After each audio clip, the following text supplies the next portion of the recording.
Universitas Ahmad Dahlan akan menyampaikan sedikit informasi yang kami dapatkan dari kampus kami.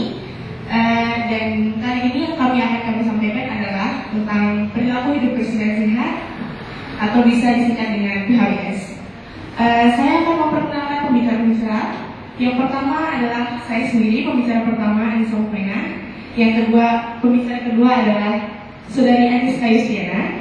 Pembicara ketiga adalah Ramadhani Arin Fadirati, dan pembicara terakhir adalah Dian Pinasari.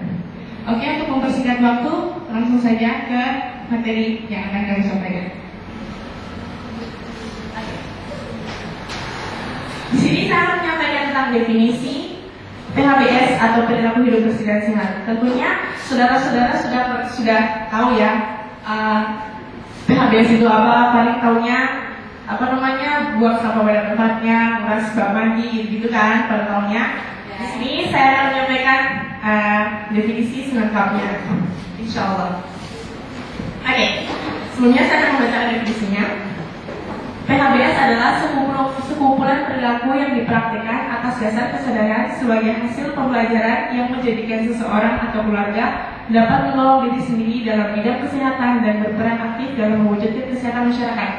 Jadi, maksud dari definisi ini adalah sekumpulan perilaku yang kita praktekkan, dan yang kita praktekkan itu adalah kesadaran kita sendiri atas kemauan kita sendiri, dan itu dari hasil yang telah kita dapatkan atau yang telah kita pelajari dalam suatu pembelajaran, yang nantinya perilaku itu bisa menolong diri kita dan keluarga kita, dan juga bisa menjadikan kita sebagai pribadi yang berperan aktif dalam mewujudkan kesehatan masyarakat.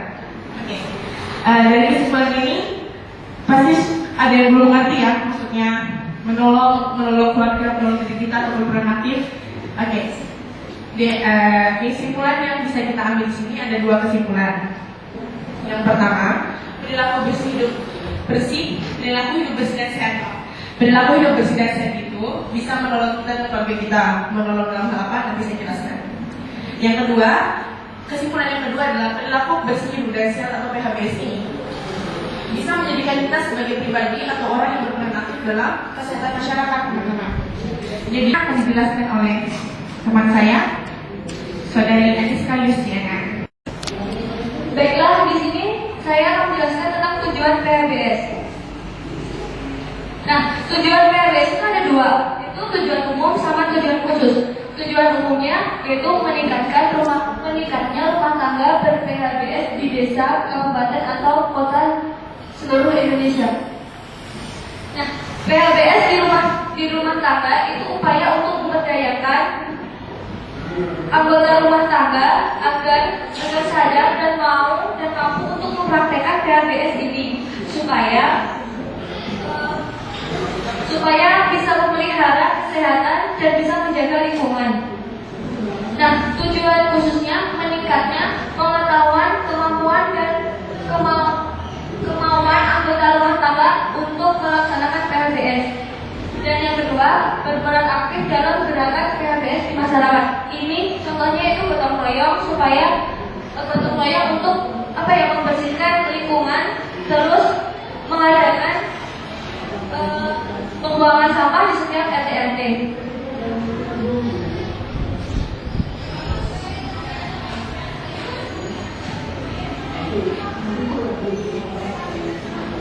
Nah, dan manfaatnya adalah ini manfaatnya bagi rumah tangga.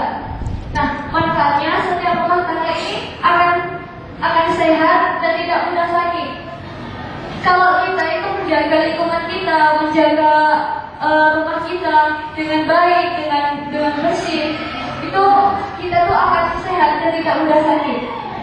Dan yang kedua, anak tumbuh sehat dan cerdas. Nah, kalau kita itu lingkungan kita bersih, terus nggak tercemar oleh virus, kita tuh anak-anak kita tuh akan sehat dan tumbuh cerdas. Dan yang ketiga, produktivitas kerja anggota keluarga akan meningkat. Ini kalau kita nggak sakit, kalau kita sakit kan kita nggak bisa kerja. Kita kan yang rugi kalau kita sakit dan tidak sehat.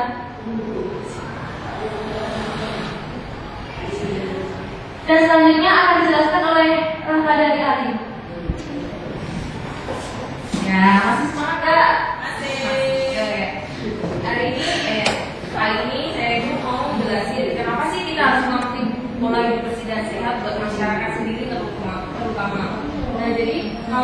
melakukan perilaku hidup bersih dan sehat di masyarakat, maka masyarakat itu mampu mengupayakan lingkungan yang sehat. Nah, di lingkungan teman-teman sendiri apakah sudah termasuk lingkungan yang sehat? Belum. Nah, lingkungan yang sehat itu bisa kita lihat dari jenis airnya. Apakah airnya itu berwarna, berbau, atau mengandung bahan-bahan yang berbahaya. Oleh karena itu kita harus melakukan pengecekan. Selain itu kita harus selalu membersihkan lingkungan kita agar tetap sehat. Selanjutnya, masyarakat mampu mencegah dan menanggulangi masalah-masalah kesehatan. Nah, kalau dari kita sendiri kita sudah bersih, kita sudah sehat, maka penyakit juga nggak akan datang sama diri kita. Makanya, kenapa kita harus melakukan pola hidup bersih dan sehat? Nah, salah satu tujuannya buat ini, buat mengatasi agar kita terhindar dari masalah-masalah kesehatan yang muncul. Kemudian, masyarakat mampu memanfaatkan pelayanan kesehatan yang ada.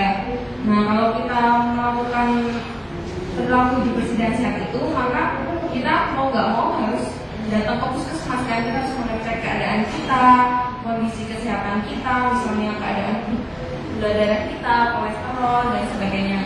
Kemudian, masyarakat mampu mengembangkan upaya kesehatan bersumber masyarakat. Nah, maksudnya UKMB ini ada suatu kegiatan di masyarakat yang itu tuh dilaksanakan oleh masyarakat dan untuk masyarakat, seperti posyandu. Posyandu itu yang lakuin kan masyarakatnya, dan itu untuk masyarakatnya juga. Nah, selanjutnya kita mau berbicara siapa aja sih yang harus melakukan pola hidup bersih dan sehat itu. Nah, perilaku hidup bersih dan sehat itu kita tujukan kepada pasangan usia subur. Kenapa pasangan usia subur? Pasangan usia subur itu sangat rentan dan mudah sekali untuk mendapatkan keturunan, karena mereka dalam kondisi normal bisa melakukan reproduksi yang baik. Oleh karena itu, kenapa pasangan usia subur harus melakukan pola hidup bersih dan sehat? Agar terjadi keselamatan antara ibu dan anak. Selanjutnya, ibu hamil dan ibu menyusui. Kenapa harus ibu hamil dan menyusui? Ibu menyusui itu terutama sangat penting bagi kondisi anak-anaknya atau bayinya, karena pemberian ASI yang baik itu tentunya akan membawa dampak yang baik juga bagi anak-anaknya. Selanjutnya, sasaran ketiga adalah anak dan remaja. Nah, kita itu termasuk anak dan remaja atau termasuk pasangan usia subur? Kalau remaja. Kalau anak pacaran itu termasuk pasangan usia subur bukan? Ya. Iya. Nah, bedanya pasangan usia subur sama anak orang pacaran itu, jadinya kalau pasangan usia subur itu dia sudah sah, sudah terikat pernikahan, jadinya nggak sembarangan, nggak orang pacaran bisa masuk ke pasangan usia subur. Jadinya kalau kita itu termasuknya ke remaja, jadi walaupun kita pacaran ya tetap aja kita masih remaja. Nah, selanjutnya selanjutnya adalah usia lanjut. Kenapa usia lanjut itu penting untuk melakukan perilaku hidup bersih dan sehat? Karena di usia lanjut itu banyak kondisi yang sudah menurun, mungkin dari imunitasnya, mungkin dari kondisi fisiknya, makanya itu harus selalu diingatkan untuk berperilaku hidup bersih dan sehat. Misalnya, Pak, kalau pipis di kamar mandi ya Pak, misalnya. Selanjutnya, sasaran selanjutnya adalah pengasuh anak. Kenapa pengasuh anak? Karena pengasuh anak itu bagi ibu-ibu yang sibuk terutama itu sangat dekat sekali dengan anak. Makanya setiap tindakannya pengasuh anak kemungkinan bisa ditirukan sama anaknya, karena mereka lebih dekat dengan pengasuh anaknya. Oleh karena itu, pengasuh anak perlu diberikan pengertian untuk selalu melakukan perilaku hidup bersih dan sehat agar anak-anaknya juga ikut melakukan perilaku hidup bersih dan sehat. Nah, selanjutnya ada beberapa indikator yang menjadi tanda-tanda kita apakah sudah berperilaku hidup bersih dan sehat belum sih. Nah, kalau teman-teman pengen tahu, tunggu selanjutnya ya dari teman saya namanya Saudari Dia yang lebih menjelaskan tentang 10 indikator yang telah disebutkan oleh Saudari Ari. Teman-teman 10 indikator itu apa saja sih yang perlu kita terapkan dalam pola hidup bersih sehat kita ini? Nah, 10 indikator perilaku hidup bersih dan sehat. Yang pertama adalah pertolongan persanan oleh tenaga kesehatan. Tenaga kesehatan yang dimaksud di sini adalah dokter, bidan, mantri, dan tenaga kesehatan yang lainnya. Hal ini dikarenakan masih banyak masyarakat yang lebih mengutamakan atau lebih mengandalkan dukun bayi atau yang disebut dengan tenaga non medis. Kenapa masyarakat lebih memilih? Karena mungkin di daerahnya mereka masih berpikiran kalau dukun bayi itu mempunyai mantra-mantra apa seperti itu. Padahal dukun bayi itu jika ditangani oleh dukun bayi, penanganannya ini tidak steril, tidak aman, dan yang lebih dikhawatirkan yaitu bisa mengakibatkan kematian ibu dan bayi. Yang selanjutnya yaitu balita diberikan ASI atau disebut dengan air susu ibu. Di sini yang dimaksud yaitu ASI eksklusif. Teman-teman tahu nggak sih kenapa bayi umur 0 sampai 6 bulan hanya boleh diberikan ASI eksklusif? Apa bedanya dengan ASI saja? Ada yang tahu ya? Nah, perbedaannya ya, kalau ASI eksklusif yaitu hanya diberikan ASI saja. Bayi umur 0 sampai 6 bulan hanya diberikan ASI tanpa tambahan makanan dan minuman yang lainnya. Jadi untuk kita calon-calon ibu, kalau bisa besok ya anak-anak kita nih, kalau berumur 0 sampai 6 bulan diusahakan hanya diberikan ASI eksklusif saja. Yang ketiga ada penimbangan balita secara berkala. Apa sih yang dimaksud dengan penimbangan balita secara berkala? Kenapa harus dilakukan? Nah, hal ini dimaksudkan untuk memantau perkembangan bayi dan balita tersebut. Penimbangan balita dilakukan setiap bulan dan hasilnya dicatat di KMS. Apa itu KMS? Ada yang tahu tidak? Nih para calon-calon sarjana kesehatan bisa tidak tahu KMS itu apa? Ayo, apa teman-teman? Ada yang Nah, sih ada yang tahu nih teman kita nih. Nah, KMS itu adalah kartu menuju sehat. Nanti setelah bayi atau balita kita ditimbang, hasilnya dicatat di KMS. Setelah dicatat, dari situlah kita para ibu-ibu mengetahui perkembangan bayi sampai balita, dari bayi kita umur 0 sampai umur 5 tahun. Nah, kita ketahui perkembangannya bagaimana, signifikankah atau naik turunkah atau naik terus atau stabil. Nah, dapat diketahui dari kartu tersebut. Yang selanjutnya ada rumah terbebas dari jentik. Rumah yang terbebas dari jentik yang dimaksud di sini adalah di lingkungan rumah kita, baik di dalam rumah maupun di luar rumah, tidak ditemukan jentik-jentik nyamuk. Bagaimana kita bisa mengetahui? Kok bisa sih kita mengetahui ada tidaknya jentik? Bagaimana? Ada yang tahu? Bagaimana cara melihatnya? Apakah dengan dilihat saja? Oh, tahu nih. Oh, jentiknya. Oh, gitu. Nah, caranya ada yang pertama yaitu kita melakukan PJB. Apa itu PJB? Apa? PJB yaitu pemeriksaan jentik secara berkala. Gimana Kak? Dimana sih tempat-tempat yang harus dilakukan PJB itu? Nah, tempatnya kalau di dalam rumah bisa di bak mandi, di vas bunga, tatakan kulkas, dan lain sebagainya. Kalau di luar rumah, seperti di penampungan air yang di luar, lalu di talang air. Nah, seperti itu. Apakah hanya dengan PJB kita bisa terhindar dari yang namanya DBD dan penyakit yang lainnya?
kucing yang mana yang boleh kita ambil. Nah seperti itu perumpamaannya. Kalau kita hanya mengetahui saja seperti mengetahuinya dan seperti hanya mengetahui jentik-jentik itu tanpa kita basi, sama aja kan. Nah, PSN ini cara kita melakukan PSN ada 3, yaitu dengan 3M itu: menguras, mengubur, dan menutup. Sampai di sini ada yang ditanyakan? Belum kan? Alhamdulillah. Saya akan lanjutkan. Selanjutnya ada cuci tangan dengan sabun. Kenapa kita harus cuci tangan dengan sabun dan air mengalir? Karena dengan mencuci tangan dengan sabun dan air mengalir bisa menghilangkan kuman yang menempel pada tangan kita. Selanjutnya ada tersedianya air yang bersih. Kenapa harus air bersih? Kenapa sih tidak air yang biasa-biasa saja, nggak harus air bersih? Nah, di sini fungsinya air bersih itu untuk apa? Karena kita sangat membutuhkan air bersih. Untuk apa? Untuk makan, untuk memasak, untuk kebutuhan air minum, untuk mandi, untuk mencuci dan lain sebagainya. Apabila kita menggunakan air yang tidak bersih, pasti kita bakal terjangkit penyakit. Bagaimana ciri-ciri dari penyakit dari air bersih itu? Ciri-cirinya yaitu ada 3: tidak berbau, tidak berasa, dan tidak berwarna. Lalu yang paling penting nih, air bersih, sumber air bersih letaknya minimal 10 meter dari tempat pembuangan akhir. Kalau seperti apa ya namanya? Sapi tank. Sapi tank, nah seperti itu, sapi tank seperti itu. Kenapa harus diberi jarak? Nah, kan nanti supaya tidak resapannya itu tidak masuk dan bercampur dengan sumber air yang akan kita konsumsi tersebut. Selanjutnya ada tersedianya jamban yang bersih. Apa itu jamban? Teman-teman tahu nggak jamban? Jamban itu sama dengan WC. Ya, kayak gitu lah. Dengan punggung, nggak sih? Dengan punggung teman-teman, jangan ambil yang punggung aja ya. Kita kalau bisa kita pakai pilek kembali. Gimana sih? Jamban yang sehat itu, ciri-cirinya jamban yang sehat, syaratnya itu bagaimana sih? Syaratnya yaitu beratap, mempunyai pelindung, lantainya kedap air, lalu tidak dapat dijamak oleh hewan, lalu tidak menimbulkan bau, dan apa ya? Dan kita merasa nyaman jika kita di dalam tempat tersebut. Selanjutnya, makanlah dengan gizi seimbang. Makan sayur dan buah setiap hari. Kenapa kita harus makan sayur dan buah? Karena sayur dan buah merupakan sumber vitamin yang sangat besar bagi tubuh kita. Untuk apa? Ya, untuk berkembangnya antibodi kita supaya kita tidak terbebas dari penyakit. Sehingga jika ada teman kita yang flu, batuk, seperti itu, kita bisa menolak virus-virus tersebut. Yang selanjutnya ada melakukan aktivitas fisik setiap hari. Aktivitas fisik yang bagaimana sih? Bagaimana? Nah, aktivitas fisik ini sebenarnya sudah sering setiap hari kita lakukan. Apalagi kita para mahasiswa ya, kita pasti melakukan. Apalagi teman-teman kos, nanti turun tangga dari lantai 2 dari kosannya, naik turun, lalu masih jalan nanti ke kampus. Nah, itu termasuk dari salah satu aktivitas fisik. Lalu seperti kita mencuci, kita naik turun tangga dari di kampus, seperti itu adalah contoh dari aktivitas fisik yang dapat kita lakukan.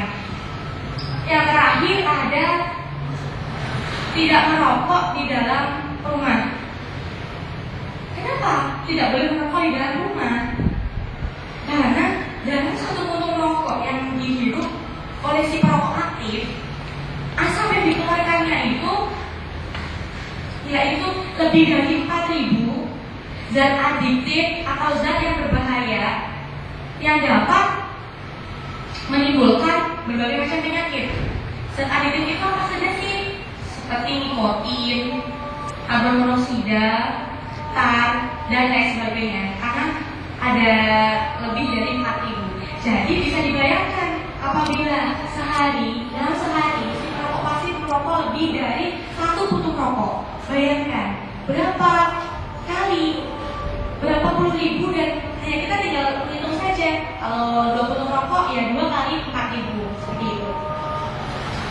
Di sini dalam 10 indikator perilaku hidup bersih dan sehat, kita berikan kesimpulan, yaitu kalau bukan kita siapa lagi, dan kalau bukan sekarang kapan lagi. Maksud dari kesimpulan di kisah ini yaitu kalau bukan kita yang telah tahu dari 10 indikator perilaku bersih dan sehat ini, siapa lagi? Kenapa kita harus mulainya sekarang? Nah, kenapa kita harus mulainya sekarang? Karena kalau tidak sekarang, kapan lagi? Apakah kita mau menunda-nunda besok dan besok? Nah, kan pasti efeknya sudah banyak kok. Nah, apakah kita mau? Kalau efeknya sudah banyak, berarti kita lebih susah untuk menerapkan pola hidup bersih dan sehat ini kepada lingkungan sekitar kita. Karena dalam penerapan PHBS ini memang terlihat mudah dalam teori. Kita hanya memberikan materi seperti ini dari pembahasan kami, dari pembicara kami ini menjelaskan seperti ini. Mungkin dan teman-teman sudah itu ya sudah tahu semua. Tapi dalam penerapannya itu sangat susah. Karena apa? Karena dalam penerapan ini butuh sekali dukungan. Dukungannya dari siapa saja? Peran aktif dari siapa saja? Dari diri kita sendiri, keluarga kita, masyarakat, dan pemerintah. Oleh karena itu, kita di sini yang sudah mengetahui apa saja pola hidup bersih dan sehat ini. Nah, dari sekarang kita harus wajib memulai. Setidaknya kita mulai dari 10 indikator tadi. Kita mulai sedikit demi sedikit dalam kehidupan kita terlebih dahulu. Baru kita beri contoh kepada orang lain dan menyuruh orang lain untuk bergerak bersama kita. Mungkin hanya ini yang dapat saya dan teman-teman saya sampaikan. Apabila ada kurang lebihnya, kami mohon maaf. Kami akhiri, langsung saja saya tutup. Wassalamualaikum warahmatullahi wabarakatuh. Waalaikumsalam warahmatullahi